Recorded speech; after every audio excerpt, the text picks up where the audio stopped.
একটু সমাবেশ করছেন, এখানে অনেক রিকশা রয়েছে, তো আপনাদের আসলে কি দাবি, কি চাচ্ছেন? আমাদের মূলত দাবি হলো যে দেশ যেহেতু নতুন করে স্বাধীন হয়েছে, সবাইকে নতুন স্বাধীনতার স্বপ্ন দেখানো হচ্ছে। তাহলে আমরা রিক্সা চালক, আমরা 54 বছর ধরে অবহেলিত। আমাদের নিয়ে কোনো রাষ্ট্রীয় আইনও নাই, রাষ্ট্রীয় কোনো সুযোগ সুবিধা কোনো কিছু না। আমরা মানবাধিকার বলেন, যে কোনো রাষ্ট্রীয় সুযোগ সুবিধা সব কিছু থেকে রিক্সা চালকেরা বঞ্চিত। তো যেহেতু দেশ নতুন করে স্বাধীন হয়েছে, আমরা সেক্ষেত্রে এই নতুন দেশের রূপরেখা, যেমন সংস্কারের কথা বলা হয়েছে, বৈষম্য দূর করার কথা বলা হয়েছে। এই সংস্কারের কথা যেহেতু বলা হয়েছে, সেখানে রিক্সা চালকরাই সংস্কারের বাইরে রয়েছে। এখানে সবার সংস্কার করা হয়েছে, কিন্তু রিক্সা চালকদের কোনো সংস্কার হয়নি। এজন্য আমরা একটা 10 দফা দাবি মাননীয় উপদেষ্টা ডক্টর মোহাম্মদ ইউনূস মহোদয়ের কার্যালয়ে দিয়েছিলাম 21শে আগস্ট। আমাদের ওই দাবিতে উল্লেখিত ছিল যে আমরা রিক্সা চালক, আমরা নিপীড়িত, আমরা অধিকার বঞ্চিত, আমরা মৌলিক অধিকার বঞ্চিত, আমাদের উপর জুলুম হচ্ছে, আমরা ঠিক মতো কাম করে আমাদের সংসার চালাতে পারতেছি না, আমাদের নিয়ে একটু আলোচনা করেন, আমাদের বিষয়গুলো বিবেচনা করেন। কিন্তু উনি আমাদের জিনিসগুলো দেখছে না। আজ অলরেডি 9 মাসেরও বেশি হয়ে গেছে, আমাদের নিয়ে কোনো আলোচনা এদেশে করা হচ্ছে না। বর্তমানে যে আমাদের উপরে একটি সমস্যা চাপায় দেওয়া হচ্ছে, সেটা হলো যে রিক্সা বনাম অটো রিক্সা। এই রিক্সা বনাম অটো রিক্সার বিদ্যমান যে পরিস্থিতি, এই পরিস্থিতির জন্য এই দুই শ্রেণীর চালকদেরই সংসারের অবস্থা খারাপ। এভাবে বৃদ্ধি পাইতে থাকলে একটা রাজধানীতে যাত্রী থাকতে হবে, তো খালি গাড়ি বেরোলে তো কাজ হবে না। আমাদের তো কাম করে খাওয়ার মতো যাত্রী লাগবে। এখন যদি অটো দিয়ে যাত্রী চলে যায়, আমার পায়ের রিক্সাওয়ালারা প্যাসেঞ্জারই পাচ্ছে না, তাদের অবস্থা কি হচ্ছে? এটা যদি রাষ্ট্রীয় একটা তদারকি এখানে না আসে, রাষ্ট্রীয় কোনো আইনের মাধ্যমে যদি এটাকে সুরাহা করা না হয়, গুলশানে যে ধরনের ঘটনা হয়েছে, এর চেয়ে বড় ধরনের ঘটনা সারা ঢাকার অলিগলিতে ছড়ায় যাবে। আমরা কোনো ধরনের সংঘাত চাচ্ছি না, আমরা চাচ্ছি আলোচনা। আমি বলছি যে আমাদের সাথে আলোচনা করেন। বিদ্যমান এই অটো এবং রিক্সা নিয়ে যে পরিস্থিতি তৈরি হচ্ছে, এটা সুন্দর সমাধানের একটা রাস্তা তৈরি হয়ে যাবে। ওরা কিন্তু আমাকে নিয়ে আলোচনা করে না, আমাদের কথাগুলো ওরা শুনতে চাচ্ছে না। ওরা বিভিন্ন সুবিধাবাদীদেরকে ডেকে নিয়ে, ওই বিভিন্ন ইঞ্জিনিয়ার প্রকৌশলী এদেরকে ডেকে নিয়ে ইচ্ছা মতো তারা নকশা তৈরি করে। রাজধানীর যে বর্তমানে রশি থেরাপি চালু করা হয়েছে, আপনারা ইতিমধ্যে লক্ষ্য করছেন, বিভিন্ন বড় বড় রোডের মাঝখান দিয়ে এক ধরনের পিলার দিয়ে রশি লাগানো হয়েছে। এভাবে যদি রশি থেরাপি দেওয়া হয়, অচিরেই এই রাজধানী যানজটের জন্য অবাঞ্ছিত ঘোষণা করতে হবে। তাছাড়া এখানে চলাচলের কোনো রাস্তা থাকবে না। আমরা এখন এভাবেই আমরা আইন মানি না। তারপরে যদি এভাবে রশি থেরাপি দিয়ে রাস্তা আলাদা করে ফুটপাতের দোকান, ওই ট্রান্সপোর্টের মাল ভ্যান গাড়িতে ওঠানামা করার ব্যবস্থা করে দেওয়া হয়, আর যদি ওই অটো আর রিক্সার উপরে দূর চাপানো হয়, তাহলে দেশ থেকে বৈষম্য কিভাবে দূর হবে? এটা আমি দেশবাসীর কাছে প্রশ্ন রাখছি। প্রিয় দেশবাসী, আমরা ইউটিউব চ্যানেলের মাধ্যমে আপনাদের কাছে এই রিক্সা চালকদের দুর্দশাগুলো তুলে ধরার চেষ্টা করতেছি। আমরা যে আপনাদের কাছে আমাদের দুর্দশাগুলোর কথা বলছি, আপনারা কিন্তু সেগুলো শুনতে চাচ্ছেন না। অথচ 36শে জুলাই, এই জুলাই বিপ্লবে 36 দিন আন্দোলনে রাজপথে এই অটো রিক্সা বনাম রিক্সা ছাড়া কোনো চাকার গাড়ি কিন্তু ছিল না। এটা আপনারা নিজেরাও দেখছেন। আমরা যত আহত হয়েছে হাসপাতালে, হতাহতদেরকে হাসপাতালে আনা নেওয়া করছি, তাদের অভিভাবকদের এনে তাদের স্বজনদের সামনে দাঁড় করাইছি। কারফিউর মাধ্যমে পুরো রাজধানীবাসীর যোগাযোগ আমরা সচল রাখছি। কিন্তু আজকে দেশ স্বাধীন হয়েছে, আমরা তো চাকরি প্রত্যাশী ছিলাম না, আমরা রিক্সা চালক, আমরা কোথাও চেয়েছিলাম না। আমরা চেয়েছিলাম যে যেহেতু দেশে নতুন একটি স্বপ্নের কথা বলা হচ্ছে, নতুন একটি স্বপ্ন মানুষকে দেখানো হচ্ছে, আমরা রিক্সা চালক 54 বছর আমরা নিপীড়িত, বঞ্চিত, অধিকার বঞ্চিত। যদি আমাদের নিয়ে কিছু করে, আমাদের যদি বৈষম্য দূর করা হয়, আমাদেরকে যদি রাষ্ট্রীয় কোনো তদারকির ভিতরে আনা হয়, তাহলে হয়তোবা আমরা এই স্বাধীন দেশের স্বাধীনতা ভোগ করতে পারবো। কিন্তু দুঃখের বিষয়, আজ 9 মাসেরও বেশি সময় হয়ে গেল। আমি সমস্ত দপ্তরে লেখালেখি করছি, আমি সার্জিস আলম সাহেবের কাছে একটি দরখাস্ত দিয়েছি, আমি নাহিদ ইসলামের কাছে দিয়েছি। আমার কোনো লেখা তারা না দেখে তারা ঢালাও ভাবে মানিক মিয়া রোডে এদেশের সমস্ত শ্রেণী পেশার মানুষকে ডেকে নিয়ে বড় করে অনুষ্ঠান করে তারা আত্মপ্রকাশ করছে। কিন্তু গুলি খাওয়া যখন রাস্তায় পড়েছিল, এই রিক্সা চালকদের ডাকতে হয়, মামা তাড়াতাড়ি আসেন, গুলি খাইছে, হাসপাতালে নেওয়া লাগবো। এই রিক্সা চালকদের কিন্তু এই জায়গায় দাওয়াত দেয় নাই। প্রিয় দেশবাসী, উপস্থিত রিক্সা চালক বৃন্দ, আমার সাংবাদিক বৃন্দ, আপনাদের কাছে আমি অনুরোধের সুরে বলতে চাই, আমরা কোনো অভিযোগ করতে চাই না, আমরা কারো কাছে কোনো করোনাও চাই না। আমরা চাই রাষ্ট্রীয় অধিকার, আমাদের মৌলিক অধিকার। আমরা মানবাধিকার বঞ্চিত, আমাদের মানবাধিকার বলতে কোনো জিনিস নাই। আপনি ইতিমধ্যে খেয়াল করছেন, এদের 60-70 বছর বয়স। আপনি দেখেন এদের চেহারাগুলো দেখেন, এরা একটি স্বাধীন দেশের স্বাধীন শ্রমিক। এদের গায়ের কাপড়গুলো দেখেন, এদের চেহারা দেখেন। আমি একটা লেখায় বলছিলাম, যে সমস্ত জ্ঞানীগুণীরা চেহারা দেখে আর্থিক অবস্থার কথা বোঝে না, তাদের মাধ্যমে যদি এই দেশ সংস্কার করা হয়, সেই সংস্কারের ভিতরে সবাই সমান সুবিধা পাবে না। আজকে কি দেখা গেছে? সংস্কার তো হচ্ছে, অনেক ধরনের রূপরেখা দেওয়া হচ্ছে, দফায় দফায় বৈঠক করা হচ্ছে, কিন্তু আমাদের কি কোনো উপকার হচ্ছে? এই 9 মাসের স্বাধীনতা রিক্সা চালকরা কি কোনো উপকার পাইছে? অথচ আন্দোলনের সময় আমাদের 10 দফা দাবি ছিল যে চলমান যুদ্ধে যে আমাদের চালকগুলো নিহত হয়েছে তাদের একটি তালিকা এবং আহতদের তালিকা প্রকাশ, এবং তাদের পরিবারকে রাষ্ট্রীয় সহযোগিতার আওতায় আনা। 2 নম্বরে আমাদের দাবিটা ছিল যে যেহেতু 160 বছরেরও বেশি ঐতিহ্য ধরে আসছে এই রিক্সা শ্রমিকেরা, এই দেশের উন্নয়নের রোল মডেল হিসাবে, ডিজিটালের কারিগর হিসাবে এই রিক্সা চালকদেরকে যুক্তরাষ্ট্রের সমনীতির আদলে রিক্সা শ্রমিকদেরকে 1 নম্বরে রেখে শ্রমিকদের তালিকা প্রকাশ করার জন্য আমি দ্বিতীয় দাবিটা করেছিলাম রিক্সা চালকদের স্বাস্থ্য সেবা, তাদের ছেলে মেয়ের লেখাপড়া এবং বাসস্থানের ব্যবস্থা করা। আমার 4 নম্বর দাবিটি ছিল এই সেক্টরে অনুপ্রবেশ বন্ধ করা এবং কর্মের সময়সীমা নির্ধারণ করা। আমার 5 নম্বর দাবিটি ছিল বয়স্ক চালকদের জন্য দ্রুত পুনর্বাসনের ব্যবস্থা করা। আপনারা ইতিমধ্যে দেখছেন 60 থেকে 70 বছর বয়স্ক চালকেরা তারা যাত্রী নিয়ে যাইতে পারছে না, অথচ আমাদের দেশের মানুষ তাদের ঘাড়ে চেপে বসতেছে, কেউ তাদের মৌলিক অধিকারের কথা বলছে না। চালিয়ে দাও তো দেখি। কেউ তাদের মৌলিক অধিকারের কথা বলছে না। আমাদের 5 নম্বর দাবিটি বয়স্ক চালকদের দ্রুত পুনর্বাসন। 6 নম্বর দাবি প্রত্যেক রাস্তার মোড়ে মোড়ে রিক্সা চালকদের জন্য বিশ্রামাগার এবং পার্কিং এর ব্যবস্থা করতে হবে। আমাদের 7 নম্বর দাবি ট্রাফিক পুলিশ দ্বারা শারীরিক নির্যাতন, অফিস বা মার্কেটের দারোয়ান দ্বারা খারাপ আচরণ বন্ধ করতে হবে। আমাদের 8 নম্বর দাবি পূরণ না হওয়া পর্যন্ত অটোরিকশা আগের নির্ধারিত এলাকায় চলবে। যদি মহল্লা ভিত্তিক অটোরিকশা চলে তাহলে রিক্সা চালকদের জন্য নির্ধারণ করতে হবে। আমাদের 9 নম্বর দাবি রাস্তার বাম পাশ ভালোভাবে মেরামত করতে হবে। দিনের বেলা টালি গাড়ি, ঠেলা গাড়ি, অতিরিক্ত মাল বোঝাই ভ্যান গাড়ি বন্ধ করতে হবে।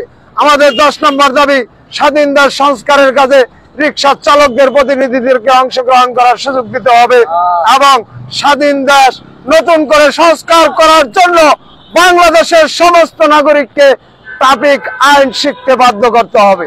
আমরা এই 10 দফা দাবি মাননীয় উপদেষ্টা ডক্টর মোহাম্মদ ইউনূসের কাছে 21 আগস্ট জমা দিয়েছিলাম। আজ পর্যন্ত আমাদের এই দাবিটি নিয়ে কোনো আলোচনা না করে রাজধানীতে একের পর এক আইন করে আমার এই নিরহ চালকদের উপরে চাপিয়ে দেওয়া হচ্ছে। আপনারা ইতিমধ্যে লক্ষ্য করছেন বিভিন্ন মোড়ে মোড়ে ওই ছাত্ররা কর্মসংস্থানের হিসাবে ট্রাফিকের কাজে সহযোগিতা করতেছে। আপনারা লক্ষ্য করে দেখবেন ওরা ট্রাফিকের কাজে সহযোগিতা করে না, শুধুমাত্র এই 3 চাকার চালকদের হয়রানি করার জন্য এ ধরনের একটি সিস্টেমেটিক তৈরি করা হয়েছে। আমরা টিএসসি, শাহবাগ, ওই চানখারপুল, হাইকোর্ট, নিউ মার্কেট কোন মোড়ে যাত্রী নামে আরেকটি যাত্রী ওঠানোর সময় পাচ্ছি না, তার আগে আমাদেরকে তাড়িয়ে দেওয়া হচ্ছে।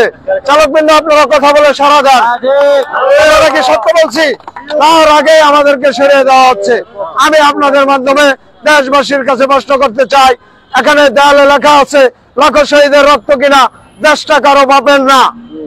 প্রিয় দেশবাসী, লাখো শহীদের রক্তে কিনা দেশটা কারো বাপের না, তাহলে রিক্সা চালকদের তো রক্ত গেছে এই যুদ্ধে।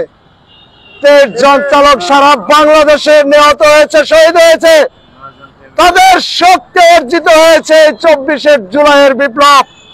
তারা দেয়ালে লিখে রেখেছে 3 চাকার বিপ্লব হয়েছে, বাস্তবে তারা 3 চাকার চালকদের সাথে বেইমানি শুরু করে দিয়েছে। প্রিয় দেশবাসী, লাখো শহীদের রক্তে কিনা দেশটা কারো বাপের না, তাহলে আমরা রিক্সা চালক আমাদের অধিকার কোন জায়গায় এটা নিশ্চিত না করে 54 বছরের সেই পুরান কারিকুলামের মাধ্যমে যদি নির্বাচনী ব্যবস্থা করা হয়, তাহলে আমরা রিক্সা চালক আমরা কিন্তু অপ্রাপ্ত বয়স্ক না, আমরা কিন্তু নাবালক না, আমরা ভোটার ছাড়া না।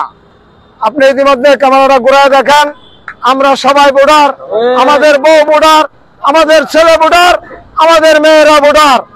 আমরা কিন্তু কোনো জোট করি না, আমরা কোনো দল করি না।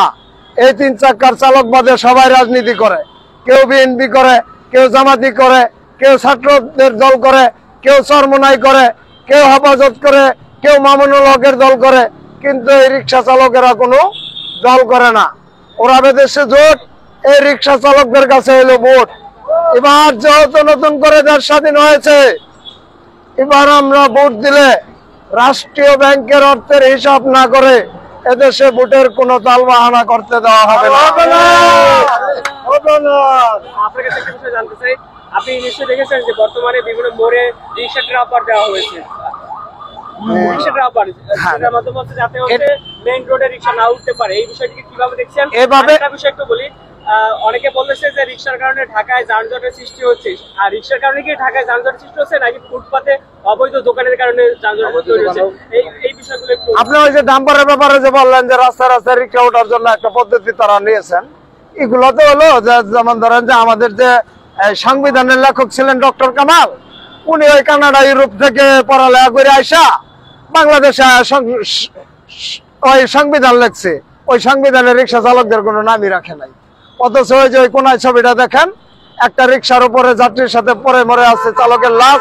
1971 সালে 25শে মার্চ কালো রাত্রে বর্বর পাকিস্তানিরা নির্বিচারে হামলা করছিল রিক্সা চালকদের উপর। ওই ডক্টর কামালের সংবিধানে তাদের নাম কিন্তু ওঠে নাই।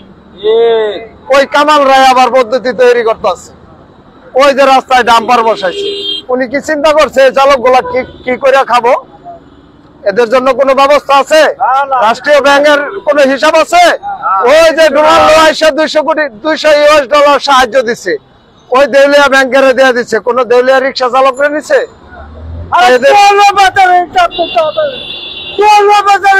হিসাব না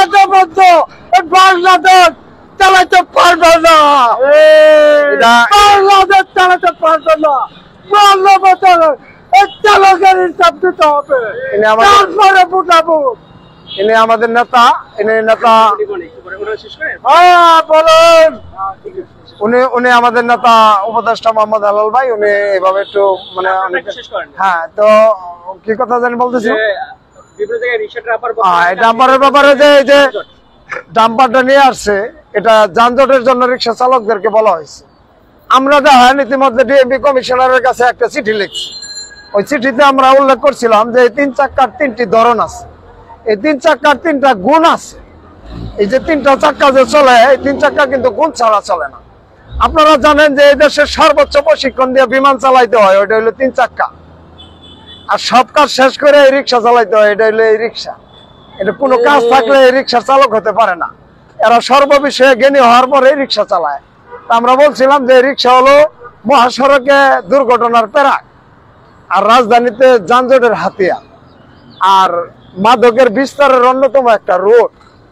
যদি আমাদের সাথে আলোচনা করেন এগুলোর একটা ব্যবস্থা হবে, তো ওরা কিন্তু আমাদের সাথে আলোচনা না করে ওই যে ডাম্পারের ব্যবস্থা করছে।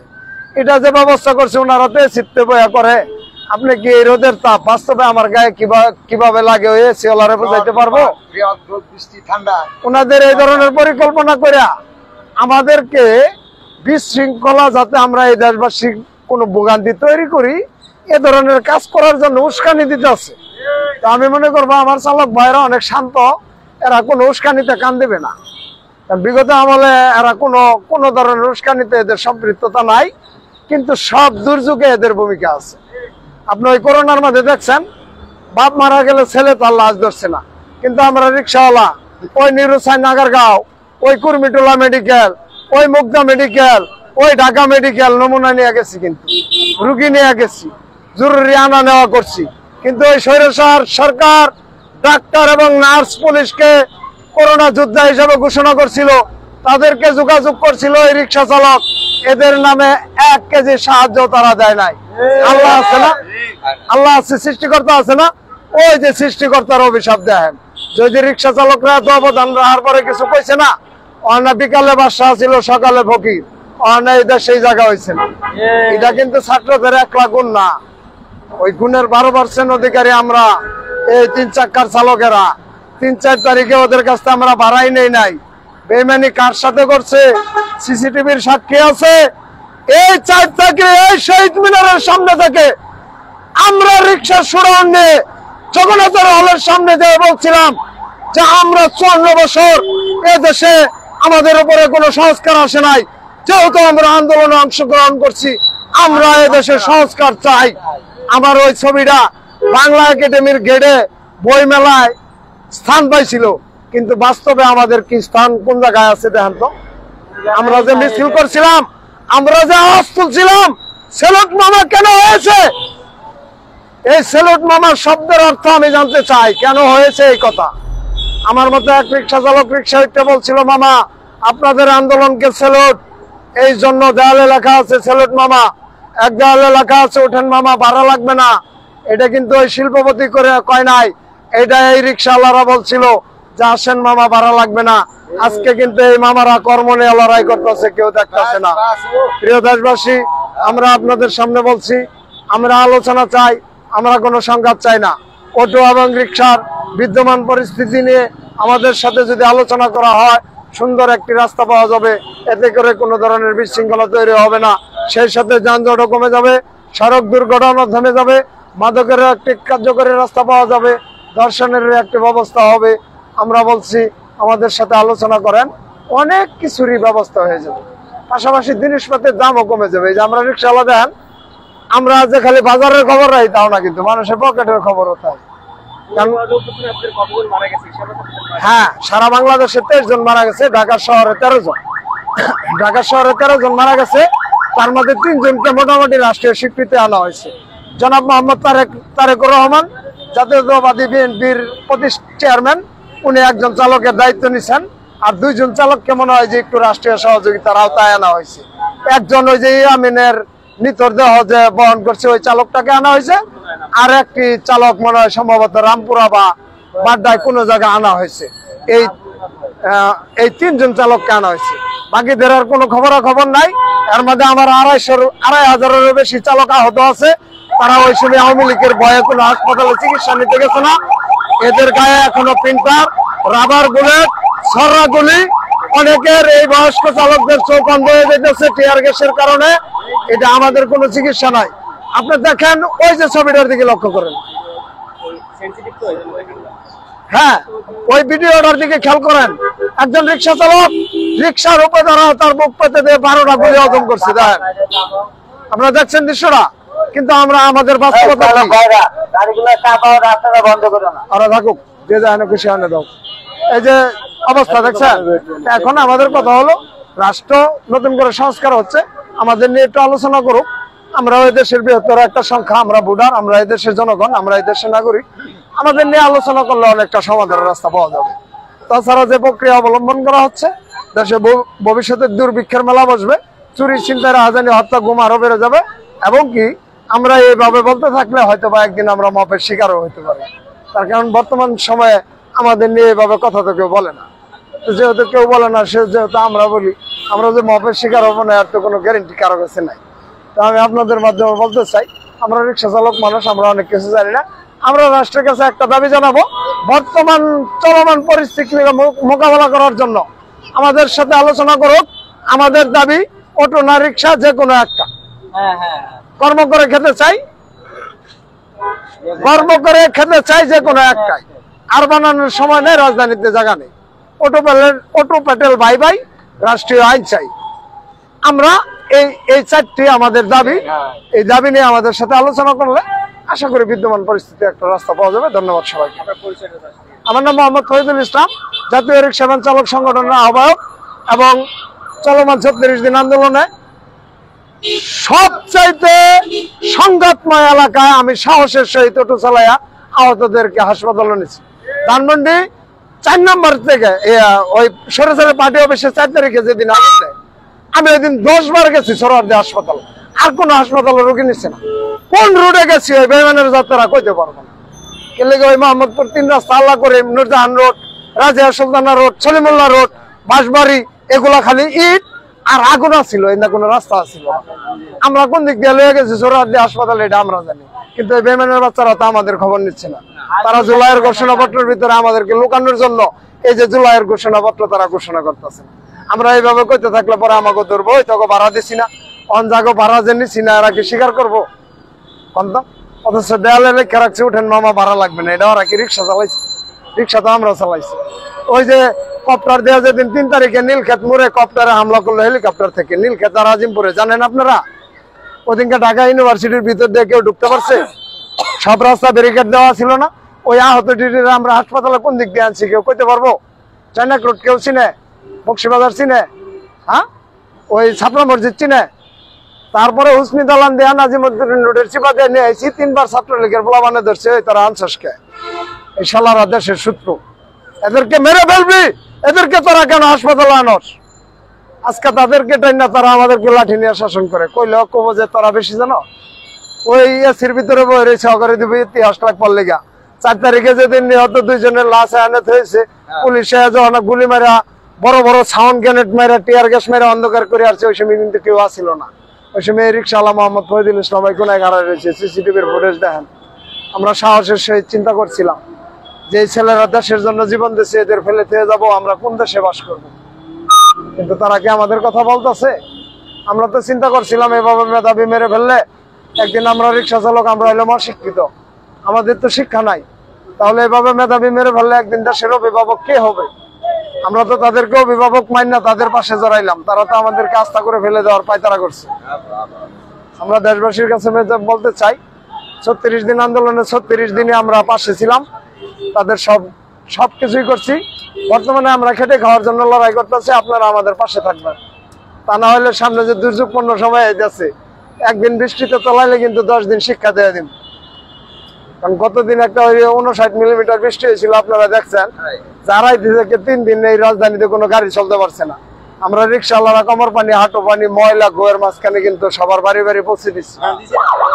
এই বেমানেরা আমাদেরকে 10 টাকা ভাড়া দিয়ে যদি এবার ওই মাসলটা শেষ করে দেয়, তাহলে এবার পানি আইলে কিন্তু আমরা শিক্ষা দিয়ে দেবো। আমরা খালি পেটের দায়ে কাজ করি না, এই দেশটাকে সংস্কার করা, এই দেশের পরিবর্তন করা, বিশ্বের কাছে আমাদের দেশের ভারমুক্তি ঠিক রাখার জন্য নিজের মাথার ঘাম পায়ে ফেলি, নিজের সংসার চালানোর জন্য কিন্তু না। মামা এখন ধরেন বর্তমানে যে অবস্থা আপনি দেখছেন, এখন তো পড়াশোনার কোনো মানই দেখা যাচ্ছে না। আমি বিষয়টা বলবো যে পড়াশোনার মানই এখানে দেখা যাচ্ছে না, যেখানে ছাত্ররা বিসিকে বলছে কুলাঙ্গার, একজন অ্যাটর্নিকে বলতেছে তিনি বেয়াদব, তারা শাসন করতেছে, তারা ছাত্ররা শিক্ষককে মাপ চাইতে বলতেছে। এখানে শিক্ষার নীতিটা কোন জায়গায় নেবেন বলেন? আপনার যে জ্ঞানের লেভেল বা সবকিছু সম্পর্কে জ্ঞান রাখা, এই বিষয়ের কারণে আমি এখন জানতে চাই। আসলে বিষয়টা হলো কি, আমি ওইভাবে শিক্ষা না নিলেও ছোটকাল থেকে আমি এদের সাথে জড়িত। আমার একটা স্বপ্ন ছিল যে আমি নিপীড়িত মানুষদের অধিকারের কাজ করব। এখানে আমি দেখে দেখে অবশেষে দেখলাম যে 3 চাক্কার চালকেরাই নিপীড়িত। আমি ওই দিন থেকে এদের নিয়ে কাজ করি, আমার দীর্ঘদিনের অভিজ্ঞতা। এদের সবকিছু বিষয়ে আমি ভালোভাবে জানি। আমি টিআইবি ইফতেখার জামানের কাছে একটা চিঠি লিখে দিয়েছিলাম, ওনাকে বলছিলাম যে স্যার আমাদের উপর জুলুম হচ্ছে, নির্বিচার হচ্ছে।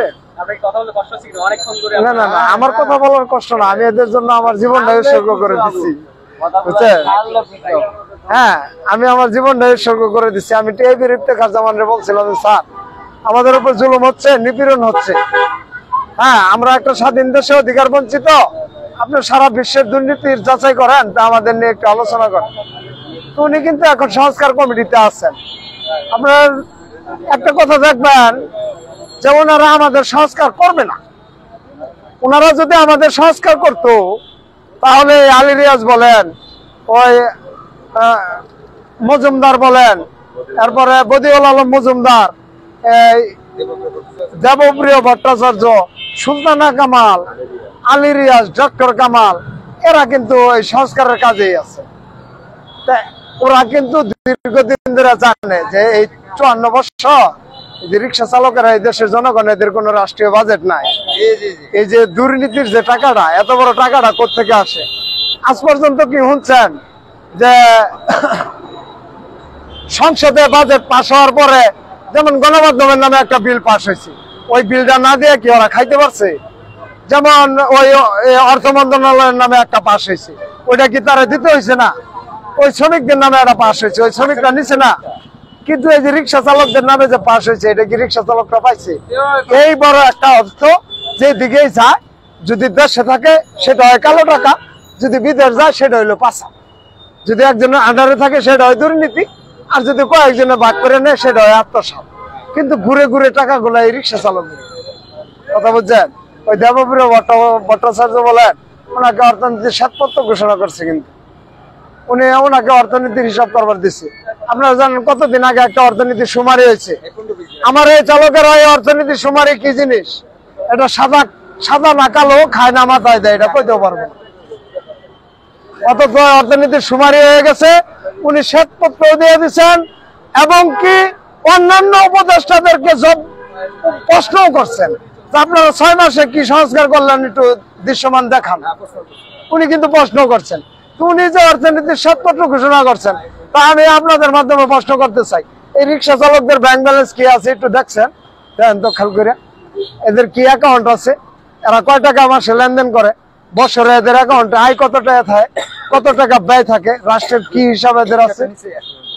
এখানে এরা কি 2-4 জন মনে করছেন? 5-6 জন, সারা বাংলাদেশে 2.5 কোটি চালক।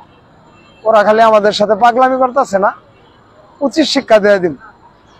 যে শেখ হাসিনার কাওয়া কাদেরা ছিল না, কইছিল অটো চলবো না, 10 ঘন্টা পরে শেখ হাসিনা কিন্তু এই স্বাধীন দেশে 15 বছরের শাসন আমলে প্রথমে অটো চালকের উপর নত হয়েছে যে না অটো চলবে, কথা বলছেন না?